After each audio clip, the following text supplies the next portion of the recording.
परभणी महानगरपालिका कर्मचारी शफिक खान यांच्या दुःखद निधनाने परभणीसह जिंतुरात शोककळा. जिंतूर शहरातील सर्व परिचित व मनमिळावू स्वभावाचे परभणी महानगरपालिकेतून नुकतेच सेवानिवृत्त झालेले बिल कलेक्टर मोहम्मद शफिक खान शादत खान पठाण यांचा रविवारी दिनांक 22 फेब्रुवारी रोजी आकस्मिक निधन झाला. पवित्र रमजान महिन्याच्या प्रारंभीची ही दुर्दैवी घटना घडल्याने जिंतूरसह संपूर्ण परभणी जिल्ह्यात शोककळा पसरली आहे.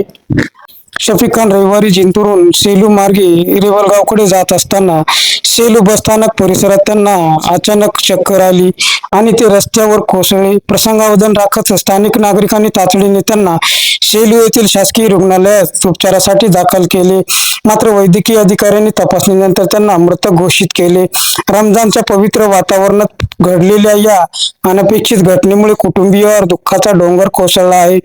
त्यांच्या पार्थिवावर जिंतूर येथील हजरत शमशुद्दीन कब्रस्तानमध्ये रविवारी सायंकाळी दफनविधी करण्यात आली आहे. या दफनविधीच्या वेळेस राजकीय, सामाजिक व शैक्षणिक क्षेत्रातील मान्यवरसह सर्व जाती धर्मातील व नातेवाईकांची मोठ्या संख्येने उपस्थिती होती. पीडीसी बँकेतील शाखा अधिकारी आसिफ खान पठाण यांचे ते बंधू होते. मैताच्या पश्चात पत्नी, 2 मुले व 3 मुली असा परिवार आहे. त्यांच्या निधनाने जिंतूर व परभणी परिसरात विविध स्तरातून हळहळ व्यक्त होत असून त्यांच्या सेवाभावी व शांत स्वभावाच्या आठवणींना उजाळा देत नागरिकांनी श्रद्धांजली अर्पण केली.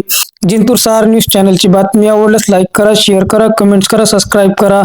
जिंतूर 6 न्यूज चॅनलसाठी मी शेख अलीम.